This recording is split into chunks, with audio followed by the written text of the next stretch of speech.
I don't think everyone needs to be a lunch person. Somebody else might be like a gift person or a thank you notes person. But what I think can be helpful is if somebody finds the relationship building tactic or strategy that fits their personality that they love doing naturally, then that's something that they can sustain over the long term. And like if you do it long enough, it can really help but work. It will work. Welcome back to our Happy Rainmakers videos where point one can make a difference.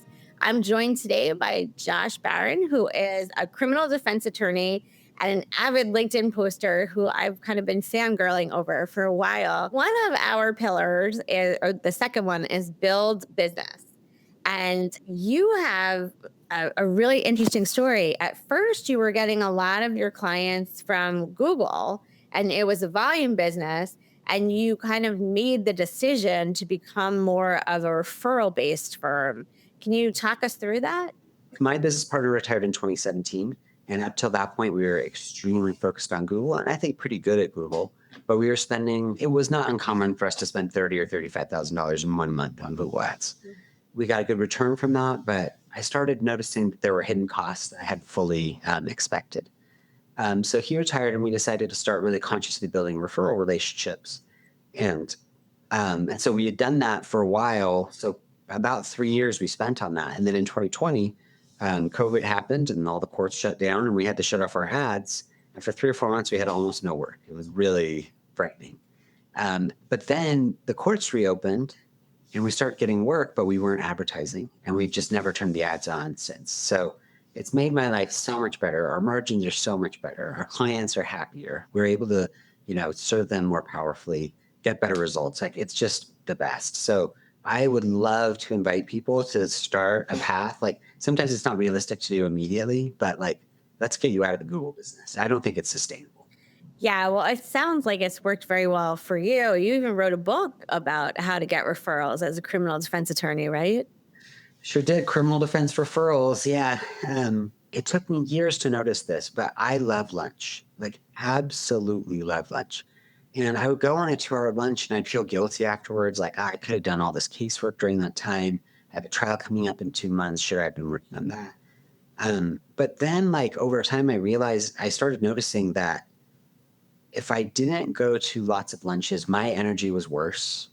Um, the referrals were fewer. Like one of the best things I can do for my business is to go to lunch. Like if I could figure out a way to go to lunch 5 days a week, I would 100% do it. But that's me. Like I don't think everyone needs to be a lunch person. Somebody else might be like a gift person or a thank you notes person or, a serving on a board person. But what I think could be helpful is if somebody finds the relationship building tactic or strategy that they fits their personality that they love doing naturally, then that's something that they can sustain over the long term. And like if you do it long enough, it can really help but work. It will work. Sure. And it comes across as authentic. I mean, when you tell me that you love going to lunch, I believe you. And if you invited me to lunch, we'd have a nice time and we'd probably build a good relationship Yeah. because you're enjoying it and you want to be there and you're present. And so that's probably your best way of developing relationships. Yeah. Yeah. So my dad and my grandfather were both small business owners. And one time my grandfather came to church with my family. He doesn't participate in our church, like it's not the same faith or anything like that. But he came for a baby blessing for one of our kids. And he met people in my congregation that I'd never met.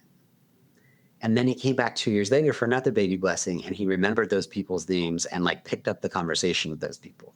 Like no one can work a room like him. And I remember seeing that and feeling like, man, I wonder what's wrong with me that I can't do that. And I don't want to do that.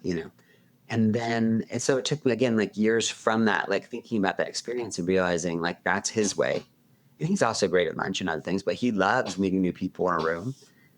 And I don't, and that's okay. And I can build a great business around the networking tactics. I kind of hate the word networking, but like relationship building tactics that I enjoy. And like you said, it's going to be like me trying to do his version is just going to come across as fake. So if somebody's listening to this now, say, I've always been a service professional. I don't have any of my own clients. I I don't have any relationship building strategies that I've tried before. And frankly, I'm a little worried I won't be able to do it. I know that, the first time you were going to host a networking event, you had some of those same concerns. Can you give some advice to somebody who's just starting out? Once you write down the name of the specific person that you care about and you really like, it'll be easier to figure out, should I go to lunch with them? Should I go to breakfast with them? Should I invite them to an event? Should I get on a board with them? And so I think a lot of people think that when they're networking, they have to be meeting lots and lots of new people.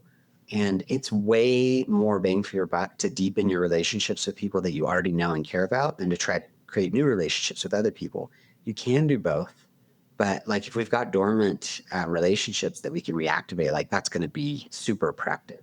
So I would say first start with people you already really like, and then start with people that it would be so easy to invite them to something. They already know you. It's so much easier.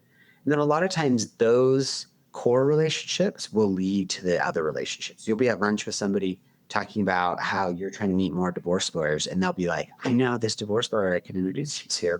And so then you don't have to be like cold calling the divorce lawyer.